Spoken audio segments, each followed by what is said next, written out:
Break के बाद आपका स्वागत है। चीन की हिंद महासागर में चालबाजी बेनकाब हुई है। सूत्रों के मुताबिक पिछले 2 महीने से चीन हिंद महासागर के पास अपनी नौसेना की क्षमता में इजाफा करने में जुटा है।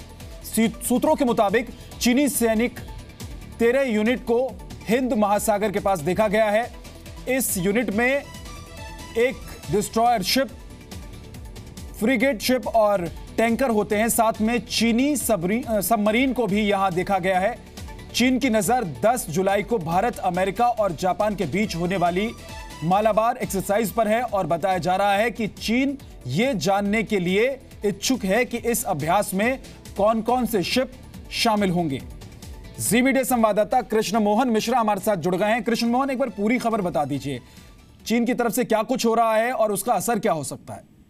देखिए, सारे मसले को 2 तरह से देखना होगा। 2 पॉइंट्स। पहला पॉइंट तो ये कि जिन जगहों पर चाइनीज वेसल्स, चाइनीज नौसेना के जहाज और सबमरीन है, वो ओपन सीज है, यानी वहां पर किसी चीन का वहां पर होने पर किसी भी किस्म का कानूनी, अंतर्राष्ट्रीय कानून के तौर पर कोई मामला बनता नहीं है। यानी चीन को वहां होने की वैलिड रीजंस हैं और चीन को वहां पे होने का हक है। दूसरा मसला यह है कि आखिरकार चीन इतनी बड़ी तादाद में चीनी नौसेना हिंद महासागर में कर क्या रही है। बिल्कुल सही है कि भारत, अमेरिका और जापान के बीच में जो 10 जुलाई से एक्सरसाइज हो रही है, उसको लेकर चीन सशंकित है और इसलिए वो वहां पर अपने वेसल्स तैनात कर रहा है आने जाने के लिए। एक और महत्वपूर्ण बात यह है कि हिंद महासागर हमेशा से चीन के लिए चिंता का सबब रहा है। चीन का ज्यादातर व्यापार हिंद महासागर से होकर गुजरता है और वहां पर भारतीय नौसेना का एक तरह से दबदबा होता है।